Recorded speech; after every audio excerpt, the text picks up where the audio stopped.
Jean-Marc est là, ma foi d'Africain.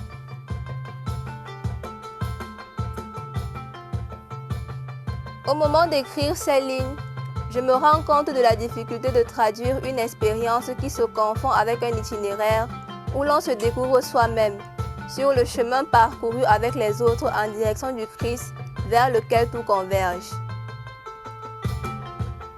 Venant d'une église née il y a bientôt un siècle avec des symptômes de vieillesse précoce, je me suis trouvée parmi les paysans du Nord Cameroun.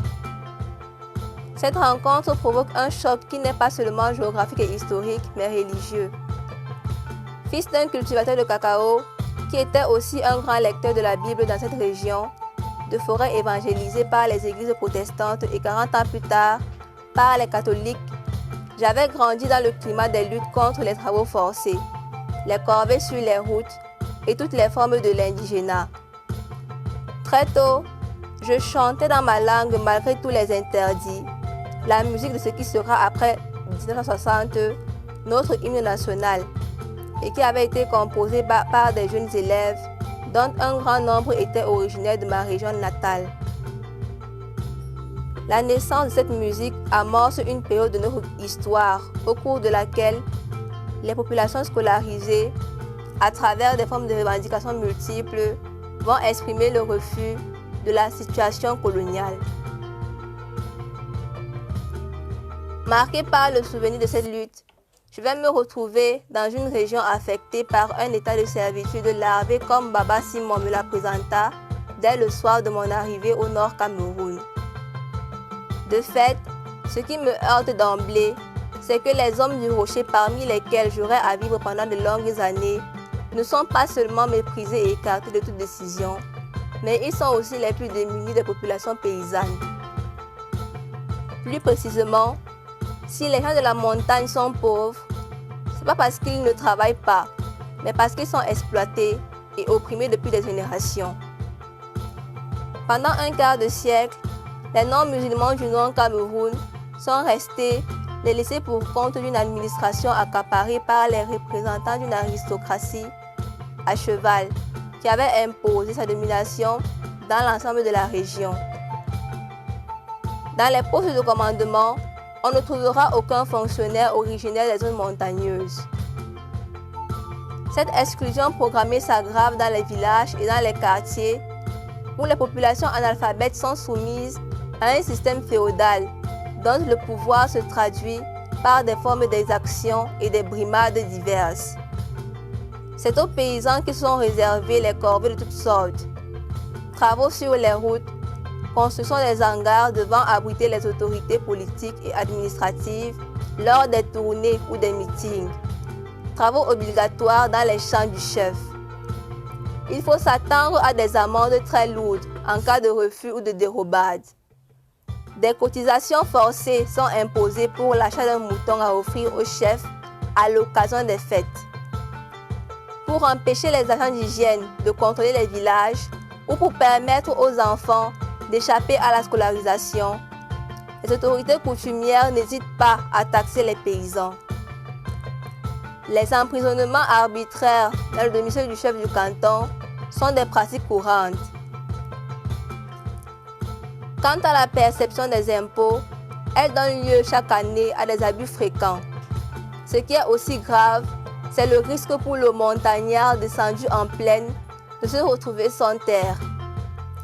Il n'est pas rare d'entendre les jeunes ruraux dire « On m'a arraché mon champ » ou « La terre ne nous appartient pas ». Si j'améliore ma terre aujourd'hui, les autorités viendront la prendre. On est méprisé, on nous prend la terre. Cette violence culmine dans le système agricole hérité du régime colonial. Le problème crucial auquel les paysans sont confrontés chaque année est le conflit entre le coton et le miel. De la culture à la vente du coton, le paysan perd. Il préfère cultiver les arachides, le mil, les haricots, les petits pois de terre, tout sauf le coton. Mais il n'a pas la force, puisqu'on lui prend son champ pour la culture du coton qu'il ne veut même pas faire. Or, ce système de production est perçu comme un véritable moyen d'exploitation.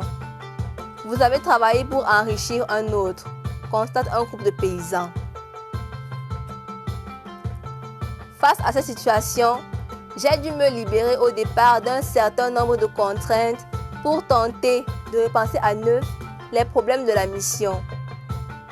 Ne me sentant pas la vocation du gestionnaire d'un christianisme en décomposition, définitivement structuré dans sa doctrine et sa discipline, je devais prendre mes distances par rapport à un modèle d'église pensé ailleurs pour les gens qui ne connaissent pas les conditions des hommes de la montagne. D'où les refus de la fausse sécurité de celui qui s'installe dans la maison d'autrui. Dans le sud du pays, j'avais été trop marqué par le fait qu'il fallait fermer les églises et recommencer la catéchèse. Ce qui devait constituer pour moi le sens de la mission, c'était le souci primordial d'accepter de vivre dans l'insécurité de la recherche. Cela conduit à des questions radicales. Quelle est la pointe du message de l'Évangile qui peut être le plus directement perceptible et signifiant pour les gens d'ici? Comment vivre la foi pour créer autour de nous un espace de désir du Dieu vivant? N'avons-nous pas à nous convertir avant de prêcher la conversion aux autres? Tout me poussait à sortir d'une problématique de chrétienté pour faire jaillir de la vie, patiemment, un autre langage de l'Évangile. Cette question du langage s'imposait avec force dans la mesure où je me trouvais devant des langues en lesquelles le royaume de Dieu n'a pas encore été proclamé. Comment se risquer à exprimer la foi dans le contexte de culture marqué par la civilisation du rocher et du mil? Comment trouver à la parole de Dieu une écriture qui dit? Tel est le centre de gravité des efforts à entreprendre lorsqu'avant toute expérience de la foi célébrée en communauté, il faut s'interroger sur les symboles et les gestes, les attitudes et la traduction du message qui répond à ce que les gens vivent en profondeur, compte tenu de leur tradition et de leur histoire. Nous devions repenser le mystère de la foi en référence à une culture pour laquelle Dieu a dit aux hommes de la montagne de cultiver le mil. Chaque année, après la récolte, nous étions questionnés par les paysans qui célèbrent la fête de la bière de Dieu, véritable onction de grâce en l'honneur de Dieu qui donne la pluie, le mil, la santé et qui protège les hommes pendant la saison des cultures. Les rites agraires liés au cycle du mil posent des problèmes auxquels il faut répondre au sein des communautés vivant en relation étroite avec les gens de la montagne. Le sens de la fête, profondément enraciné dans les mentalités et les pratiques socio-religieuses, nous oblige à reconsidérer la fête comme une réponse de la foi au message des béatitudes. Une grave interrogation s'ouvre sur la célébration de l'événement pascal dans la vie des communautés locales. À Pâques, il ne s'agit plus de se soumettre à une obligation chrétienne, mais de célébrer la victoire de la vie sur la mort, en assumant les valeurs d'une culture. Ainsi, la palabre évangélique autour de la mort de Jésus devient un temps fort de la vie des communautés qui reprennent le récit de la passion à partir des difficultés de la vie quotidienne. Sur la natte posée devant la pierre d'autel, la Bible, la calebasse du sacrifice et la croix rappellent la vie et le ministère de Jésus de Nazareth. Gestes et attitudes expriment ceux de l'assemblée devant la passion du Sauveur, tandis que sur un fond de musique du chant de la mort, accompagné de la guitare à 5 cordes, les catéchumènes, devant faire le dernier pas de l'initiation chrétienne, se souviennent de Jésus crucifié en rythmant leurs pas autour de l'autel avec des chants de lamentation des femmes. Une grande croix peinte en blanc, couleur de la mort, est présentée à l'assemblée, chaque participant venant la toucher pour s'approprier la force de l'arbre de vie dont les feuilles peuvent guérir les païens.